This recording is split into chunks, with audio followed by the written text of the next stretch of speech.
Hi guys, welcome back to our series on the 6 daily habits that are going to change your life. I hope you enjoyed our last 2 episodes where we talked about breathing and eating. If you haven't seen those, please check them out. I do think that these are going to be very helpful for you. This series is designed to help establish a lifestyle that's going to support your goals. So no matter what your goals are, these are things that you can do every day, you can improve on every day, and then that improvement is going to help every other thing that you do and help you to show up as the best possible version of yourself. So today's habit is going to be 8 hours of quality sleep. Every night, no exceptions, get 8 hours of sleep. Set yourself up for success. How can you possibly be the best version of yourself if you're tired and you're sleep deprived?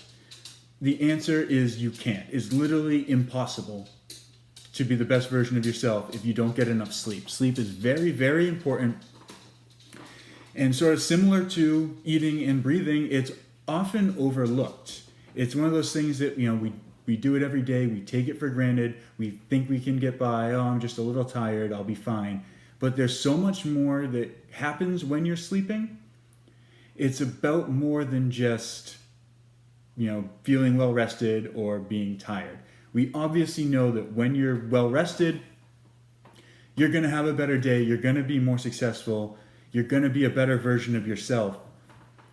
But feeling tired is really, it's a side effect to sleep deprivation, and it's a signal telling your brain that you need sleep. But that's not the only thing that's going on. That's not the only downside. So when you're sacrificing your sleep to just get by on being a little tired, you're doing much more harm than you probably realize. You're literally killing yourself. And I don't say that lightly. When you look at the research on sleep and sleep deprivation drastically, It drastically elevates your risk of all-cause mortality. And all-cause mortality is a marker of literally exactly what it sounds. It's your likelihood of dying from everything. So whether that's diseases like cancer, diabetes, Alzheimer's, or if it's getting into an accident because you're cognitively impaired and probably shouldn't have been driving or operating heavy machinery, all these things kind of play into it. There's so many negative effects to not sleeping well, and you really, really have to get that good quality, let's say 7 to 9 hours, and we're going to say 8 just because that's the average, but setting yourself up to succeed by giving yourself what you need, and that's 8 hours of quality sleep. So I just really hope we're going to touch on a bunch of topics. There's so much that goes into this. Sleep is very, very complicated. I'm not a scientist. I'm not an expert. But what I want you to get out of this, I want to encourage you to take this advice, to realize how important sleep is, and then also to do your own research. Look into it deeper, find the experts, and see what they're saying, because I really think it's going to be, eye-opening to you to realize that it's not worth staying up, that extra hour or two to binge a new show on Netflix. Netflix will be there tomorrow. You know what time you need to get up, so make sure you get in bed and give yourself time to fall asleep and sleep good quality 8 hours. That's going to make such a difference in the rest of your life.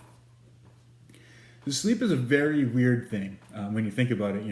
You're unconscious for 8 hours and you don't really know what's going on. You're dreaming. Sometimes you don't remember your dreams. Sometimes you do. Sometimes they're crazy. But if you think about it, over millions of years of evolution, for sleeping for that long to still be a part of what we do, it must be really, really important, because you're making yourself vulnerable. Imagine a caveman sleeping, out in the woods somewhere, and that's 8 hours where he's, unconscious, he's vulnerable to attack, he's vulnerable to different predators. But it's so important that stayed with us, and the people who slept 8 hours are the ones who survived. So think about it from that aspect of, wow, this must be important. And then you think of like common wisdom and sayings that we have, like, you're not feeling well, someone will tell you to, sleep it off. Or if you're struggling to make a decision or come up with an answer, they'll tell you, sleep on it, and it literally works. You've probably had that experience where you can't think of what you should do, and then you wake up in the morning and you have an idea. And that's because there's so many functions going on in your brain while you're sleeping that it is literally clearing up your thoughts and making things better. So we're kind of in this place in modernity where, especially in the Western world, there's a pill for everything, and we think, we can just take a pill and it's going to be fine. There's you're not feeling well, here, we'll just medicate it. But we know, like when you look at sort of the ancients and look back, a few generations, people had good advice, and we should use that first. So if the advice is to sleep and we think that it works, then try it and it works. The reason, so we look at, these sayings, sleep it off, we'll start with. It makes sense because sleep is incredibly beneficial to your immune system. Our immune function, just a little bit of sleep deprivation drastically reduces our immune function for multiple reasons. In one study I saw, and don't quote me on this, but the numbers were somewhere around, you're 60% more likely to get the flu if you've slept less than, I think it was 6 hours. So it's not like just a couple hours less sleep than you should, and all of a sudden significantly higher rates of getting sick. So we're always being told about, like, it's cold and flu season and you gotta get your shots and you gotta take all these medicines. Well, maybe all we need is to focus on getting good quality sleep every night and help your body to fight things off, and then for your immune system to recover so that it can fight things off the next day, and just supporting your body in the way that it's supposed to function. On top of that, and our ability to fight off infection, sleep deprivation also drastically limits the production of natural killer cells. So what those are, and I guess we'll back it up a little bit. Every day, our body basically develops cancer cells. We have cells that mutate and function wrong and sort of become cancer cells. But what happens is our body has a process in place where these killer cells go through, clear out the cancer cells, clear out the mutated cells, and we actually break that down and use the parts to create new healthy cells. But when you don't have that production, and not sleeping enough drastically limits the amount of cells, the killer T cells that we have, you're setting yourself up to allow those cancer cells to reproduce and to grow and to multiply. And that's really, it's setting us up for a terrible fate. You're making it so much harder on yourself because you didn't give yourself the tools to begin with to fight off this natural process.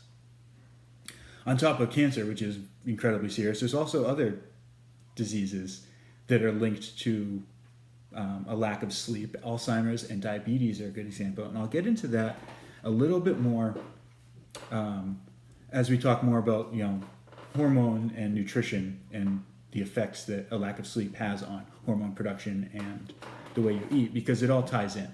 So when we, like I said, hormone response. When you don't get enough sleep, your body is not able to produce and regulate proper hormone function. And a few examples of that are, the main thing is testosterone production. So when men specifically are underslept and are sleep deprived and aren't getting this proper function, they're not able to produce enough testosterone. And it's somewhere around, you're going to have testosterone levels the same as a man 10 years older than you. So you're drastically aging yourself from a hormone standpoint. So the way that's going to play into performance and aesthetics, if you're going to the gym, working really hard, trying to put on muscle, trying to get your body to look right, and then you're not sleeping enough at night, then you're going to be in a constant catabolic state where your body's not able to grow muscle because you're breaking down muscle, you're weak, you're tired, you're not going to get the results that you want in the gym, you're going to lack strength, you're going to lack muscle growth, you're going to lack energy, your sex drive is going to drop off, you're just not going to be sort of the virile, healthy man that you should be, is you can't be. You're acting from a hormone standpoint like a man 10 years older than you. So you're drastically aging yourself and setting yourself up for failure by not sleeping, by not taking sleep hygiene to be an important enough function in your life. On top of this, a couple other hormones that are, affected and very important. When you look at digestion and so nutrition in general, leptin and ghrelin are two hormones that come up, and you might have heard of them before. If you haven't, leptin is basically the hormone that's produced that tells you you're full. It tells you you've eaten enough, you've got the nutrients you need, you don't need to eat anymore, makes you feel satisfied and satiated. The opposite of that is ghrelin. Ghrelin tells you when you're hungry, when you haven't gotten the nutrients you need, when you need to eat, ghrelin spikes, and that's that hunger feeling. So what happens when you haven't slept enough, your leptin levels are going to drop. So even if you just ate a big meal, you're still going to have this low level of leptin, so you don't know that you're full, you don't know you're satiated. Your ghrelin is going to spike. You're going to actually get a response telling you need to eat more. And on top of that, ghrelin also causes cravings in high carb foods like sugary foods and starchy foods. So not only are you going to crave food when you're already full, you're also going to crave foods that you shouldn't be eating, like high sugar foods and bread and carbohydrates. So you have this kind of double whammy where you're eating more food than you should be. The food you're eating is worse. And then also the third major hormone that plays into nutrition is insulin. Your body's insulin resistance is going to increase. So you're eating these more sugary foods and more carbs, but your body's also releasing insulin and not responding to it. So you're not going to be able to control your blood sugar levels. So when this is happening over and over, that's literally how you get diabetes. That's going to drastically increase your chances of getting diabetes.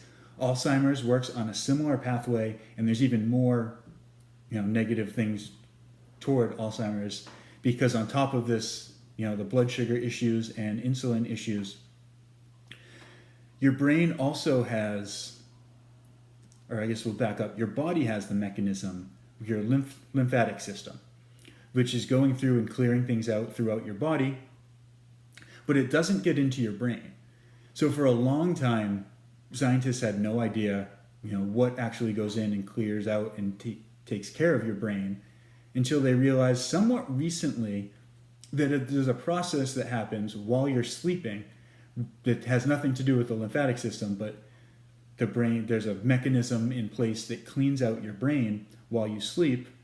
It's like a maintenance service where the brain cells actually shrink down, create space, and these other, I forget the name, cells come through, clear out, and keep your brain healthy. And then in the morning, the brain cells increase, and there's none of that buildup. But what happens when you don't get enough sleep, this process doesn't happen because there's no time for it to happen. So you have these buildups of amyloid plaque in your brain, which also leads to Alzheimer's. It's one of the causes of Alzheimer's and one of the signs of Alzheimer's. So you're getting all these processes that naturally should be occurring to clean out your body and to function properly and to digest food, and none of them are working properly because you're not giving your body the tools and the time that it needs just to work through these natural processes. So you're increasing your chance of getting diabetes, of getting Alzheimer's. You're also going to increase body fat and lower muscle because you don't have the testosterone to build muscle. You are overeating. You're overeating the wrong foods. You're building up body fat. Your blood sugar is high, so you're going to need to store that in fat. So all these things just start to pile on top of each other. And so even, you think you're doing the best you can diet-wise, but you're sabotaging yourself by not getting enough sleep. And you think you're doing the best you can by going to the gym, but you're sabotaging yourself by not getting enough sleep. Because everything is everything. All these mechanisms play into each other and work, with each other. through our subconscious and autonomic responses. So we don't know they're happening, but they're happening kind of behind the scenes. So when you sacrifice your sleep because, whatever the reason is, you think it's fine and you can get by just being a little tired, you'll have a cup of coffee, you're overlooking all these other things that are happening. And you're literally, I keep saying it, but you're setting yourself up for failure because you're doing the best you can with your diet. You're doing the best. Maybe you started breathing last week and you're breathing better, you're eating better, you're working out really hard. And for some reason you're not getting results, but it's in big part probably because you're not getting enough sleep or you're not getting good enough quality sleep. And then another function that we've heard, and I mentioned before the idea of sleep on it, you're having a tough time making a decision. The brain, the function of our brain and the function of our memory are incredibly dependent on sleep. Throughout the day, all these things happen to you and you store them in your short-term memory. And then when you go to sleep, you take those short-term memories and you transfer them into long-term memory where they're stored in a different part of the brain. But what happens if you don't get enough sleep, you have those things, your short-term memory gets trapped, gets stuck in your short-term, in the section of the brain that stores short-term memory until you lose it. And then you never turn those short-term memories into long-term memories. If you don't get proper sleep, so think of it as like these both these are especially your short-term memory. It's like a hard drive that fills up. So if you don't sleep enough, then that storage is still full. You still have all the old short-term memories that you haven't put into long-term memory, so they're just sort of in the way and they're blocking your input of new short-term memories. So if you don't sleep enough one night, the following day you're not going to be able to make new short-term memories, but also you're not going to turn the previous day's memories into long-term memories. And then so you're not going to have good memory, you're not going to be able to remember things long-term. But then also we have these like learned connections in the brain. So like creativity is going to be attached to this function, problem solving. It's said, I've heard multiple times, Albert Einstein was very, very into naps. He would take naps all the time, especially when he was struggling with figuring something out. And it turns out, whether he knew the mechanism or not, what happens is when you sleep, you have all these long-term memories, and maybe if you can't reach them, you're not sure they're there, but they're there somewhere. So when you're struggling with figuring something out, you can't quite piece the puzzle pieces together, you go to sleep, either at night or a nap, your brain can kind of figure out where they fit, how they fit in with these other, and make connections to long-term memories that you have that you can't quite find, and kind of sort things out. So when you wake up, it makes more sense. It seems like a much simpler decision than it was when you went to sleep. So no matter what, whether you're really struggling with a problem or you just want to be more creative in life, like all these things, these natural functions of the brain and of our memory and these, like I said, learned connections depend on sleep to work properly. So that's a lot of stuff, and I know I'm kind of bouncing all over the place. I hope that, at the very least, you've got an idea of how important it is that like I keep saying, it's a lot about so much more than just feeling tired or having energy. Your body and your brain are so dependent on the mechanisms that take place while you're sleeping. Your long-term health is dependent on this. Your short-term, everything, all your gains, everything that you want to accomplish, your goals are so dependent on quality sleep. Don't sabotage yourself by not sleeping at night. Don't put in the effort in other parts of your life and then neglect this one thing that pieces them all together and keeps you healthy. Make this really important to you. Make this all important to you. You're an adult. There's nobody that's going to tell you it's bedtime. In the same way, no one's going to tell you you need to eat your vegetables. You need to take responsibility for your health and take responsibility for the things that you need to do and do them. You know what time your alarm is going to go off in the morning. You know what time you need to be at work or you need to do whatever you need to do in the morning. So create a routine that's going to allow you to be in bed and asleep 8 hours before you need to get up. It's that simple. Just figure out what time you get up, back up 8 hours, you need to be asleep at that time. No negotiating, no shortcuts. You can't hack this. You can't just have caffeine. It's not going to fix it. Sleep is so important. So please make this important to you. Make your health important to you. Thank you for watching, and please check back next week where we'll get into our next habit. Thanks a lot.